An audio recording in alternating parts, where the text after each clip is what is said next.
Hello and welcome. One of my clients brought me this dying orchid, hoping that I would be able to reanimate it and explain the reason why this was happening in the first place. I was kind of glad to receive this example because I don't often have any orchids dying, and now I have a chance to make this video. I was really happy to help. Several mistakes occurred while caring for this plant. The plant had severely dehydrated flower spikes that were dying and crying for water. The leaves were also so dehydrated that I could roll them into a tube. As you can see here, there is absolutely no turgor in the leaves, which is allowing me to do this. You can also see the completely dead yellow leaves underneath the green ones. Unfortunately, we're going to have to cut off all the dead leaves and all of the flower spikes. The dehydration process happening to these part of the plants is already irreversible. But the orchid itself is still alive, and there is a big chance that we can revive it.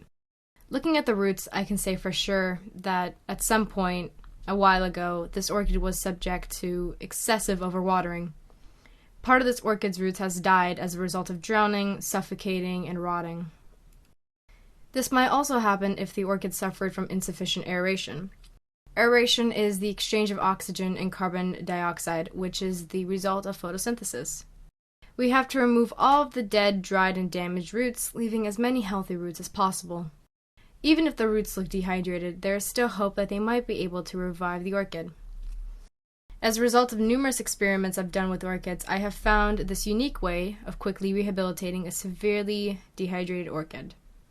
So once I'm done cutting off all the dead roots, leaving as many healthy ones as possible, I'm going to change the substrate. For the new substrate, I'm going to use Sphagnum moss, simply because the moss has a unique ability to absorb water.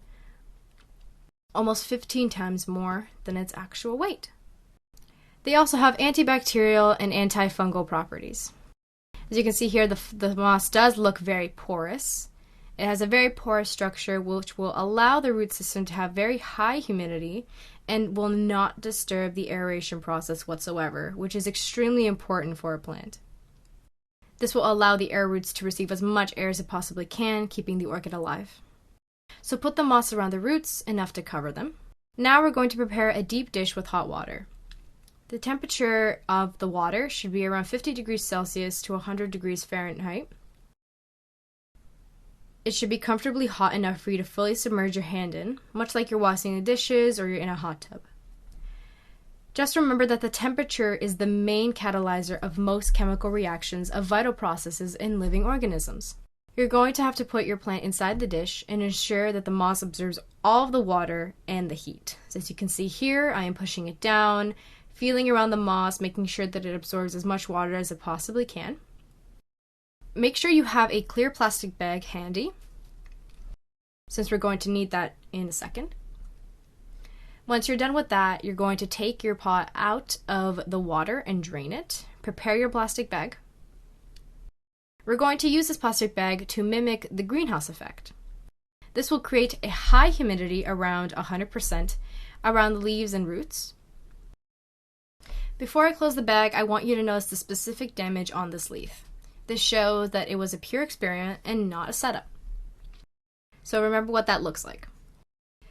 Tie the bag around the plant, but don't cover it completely to avoid stopping aeration. As I said before, aeration is a vital process, and we need to make sure that all of the air roots in the orchid get as much air as it possibly can. So the bag will become foggy inside, but that is because of the heat. Now you can put it on a sunny and warm windowsill for 3 days. Exactly 3 days later, you can already see it looks promising. The leaf is sticking out of the bag, it looks much more hard, and I'm going to open it up and show you what is inside. So, looking at this orchid, it looks like it has completely revived. Let's check for the damage on the leaf to ensure that it's the same one. And yes, it is.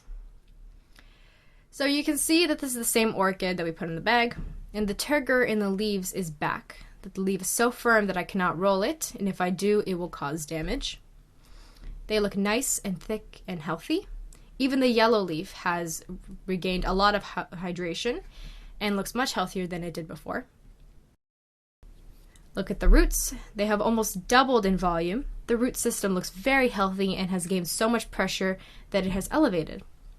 The orchid's life is no longer in danger. Now, if you continue to take care of the orchid and give it fertilizer, you will hope to see some new flower spikes, and once the orchid gains some more biomass. You don't need the plastic bag anymore, so get rid of that. What I'm going to do is I'm going to continue to take care of this orchid regularly.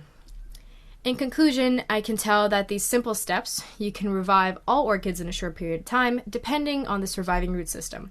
The more roots that survived, the less time it will take. But the less roots that survived, the more time it will take. I hope this will help you revive any of your dead orchids. Thank you so much for watching. Leave your comments and questions below, and don't forget to subscribe.